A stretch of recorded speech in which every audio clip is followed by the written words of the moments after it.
आपस में कोऑर्डिनेशन के आपके तालमेल के जो मुद्दे हैं वो जगजाहिर हो रहे हैं। प्रदेश के अंदर विकास के नाम पर, काम के नाम पर एक भी चीज नहीं है। झूठ बोल करके जिस प्रकार से लोगों को गुमराह करने की कोशिश राजीव बिंदल जी ने मंडल स्तर तक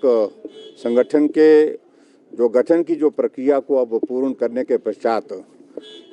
लोकसभा के चुनाव में भारतीय जनता पार्टी की चारों सीटों पर जीत हो, इस बात को सुनिश्चित करने के लिए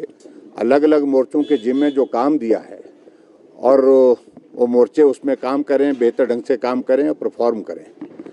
उस तरह से कार्य योजना बनी है। और मुझे इस बात की भी प्रसन्नता है कि आज किसान मोर्चा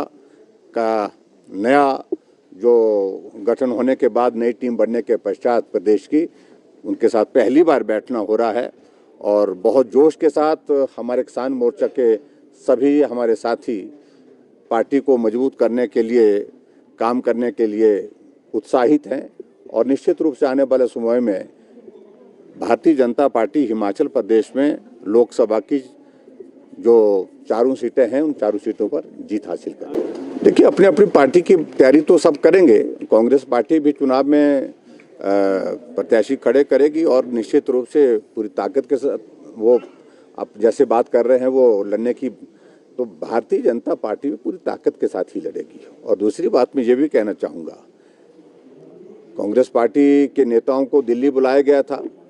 और दिल्ली में बैठ करके इन्हीं विषयों पर चर्चा चल रही है कि आपस में कोऑर्डिनेशन के आपके तालमेल के जो मुद्दे हैं वो जगजाहिर हो रहे हैं। एक साल में हिमाचल प्रदेश में ज़मीनी हकीकत यह है कि काम नहीं हो पा रहे हैं। इन सारी चीज़ों को लेकर के चिंता भी वहाँ पर जाहिर हुई है, वो उन बातों का जिक्र वो नहीं करेंगे।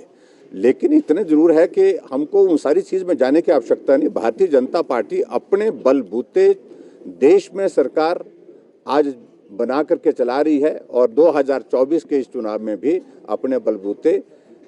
जहां हिमाचल प्रदेश की जो चारों सीटें हैं, जहां चारों सीटों पर हमने जीत हासिल की है, 14 में की है, 19 में की है और उसमें अब 24 में भी हम जीतेंगे, इतना मैं कहना चाहता हूँ। आपदा की बात कर रहे हैं सर, आपदा के बारे में देखिए, वो एक बात मुद्दा उठाने की कोशिश कर, कुछ भी उनके पास नहीं है जिस पर वो बात कर सके। प्रदेश के अंदर विकास के नाम पर, काम के नाम पर एक भी चीज नहीं है और इस सूरत में एक ही चीज वो करने की कोशिश कर रहे हैं कि केंद्र सरकार के खिलाफ एक माहौल खड़ा कर दिया जाए और आपदा के दौरान हिमाचल प्रदेश को इतनी सारी मदद मिलने के बावजूद भी झूठ बोल करके जिस प्रकार से लोगों को गुमराह करने की कोशिश कर रहे हैं कि कुछ नहीं मिला, कुछ नहीं मिला, वो सत्य नहीं है। लोग अच्छी तरह से जानते हैं और हम भी लोगों के बीच में प्रभावी ढंग से बात रखेंगे।